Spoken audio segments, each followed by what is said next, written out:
the relevant question is, what creates wealth? And we know there's only one thing that creates wealth. It is this blocky, Anglo-American, Scottish Enlightenment, whatever labels you want to put on it. This idea that we are captains of ourselves, that free markets and free minds working without the heavy hand of the state can, if left to their own devices, relieve man's estate, generate vast sums of wealth. Let's go back to China for a second. China, right? China switched to markets as a last resort. And when I say a last resort, I mean really a last resort. First, they killed 65 million of their own people.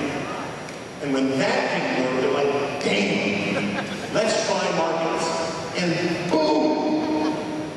Hundreds of millions of people are lifted out of poverty. Hundreds of millions of people are learning how to read, have their nutrition quality skyrocket, live in better homes. China is still an evil regime and all of the rest, but at least they figured out that economic freedom works. And historically, the hope is economic freedom. But now people like Tom Friedman love this authoritarian capitalism idea, right?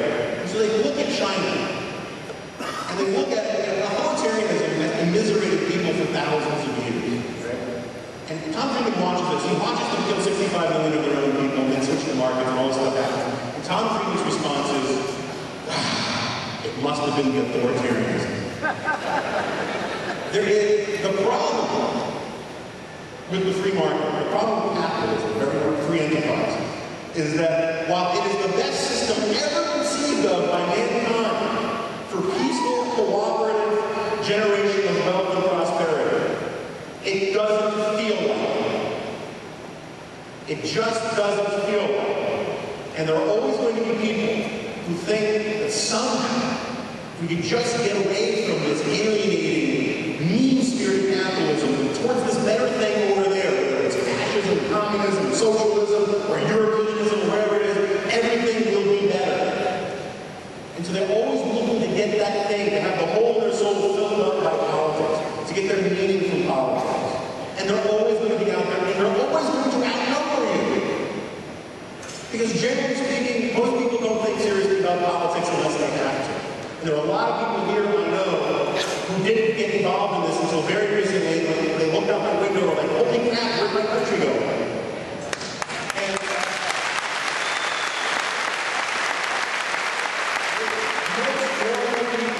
most normal people are normal people. And they're dedicated to their families, their jobs, their communities, and all the rest. But there are a lot of people who look to get from politics what they cannot get from their families and their jobs and all the rest. They make a mistake that no libertarian has ever made, few conservatives made, and most liberals and leftists made, which is simply this. The government cannot love you. It cannot be your mommy, or your daddy, or your sister, or your church, or your synagogue, or your tribe. It can only be the government. And if you try to get out of the government anything more than what government can give you, you're going to be really disappointed, and sometimes you're going to be dead.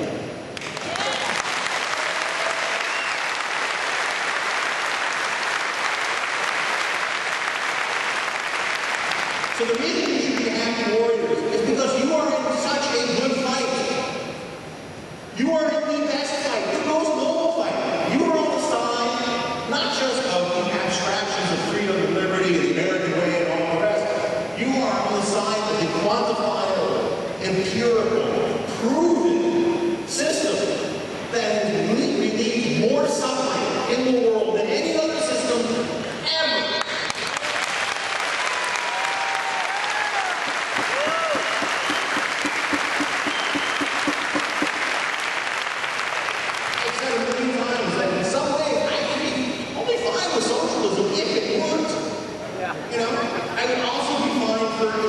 Having all our cars replaced by chariots pulled by unicorns. The problem is it doesn't work. And so while it's important to talk about the big abstractions and all the rest, I believe in them passionately, you also need to talk about the simple fact that you're on the side of the truth. And this is a good and wonderful side of the matter.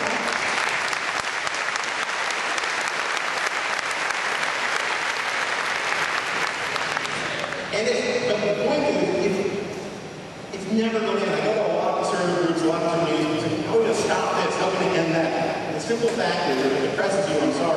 you're not.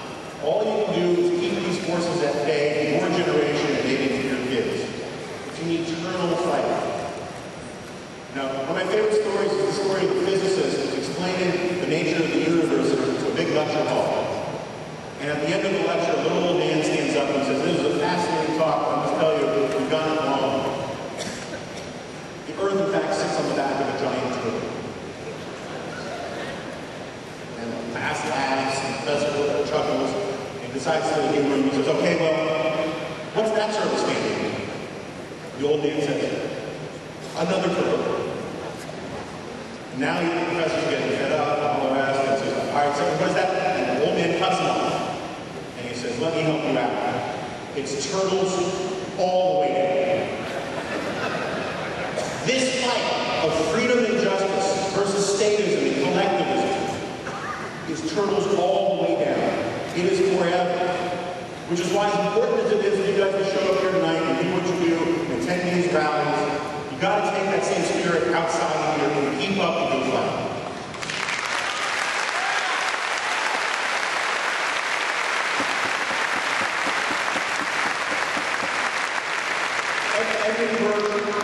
Before we said, I don't think we actually said it, that all that is necessary for people to triumph is for good men to do nothing.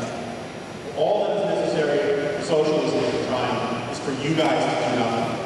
So keep up the good fight. It is a noble fight.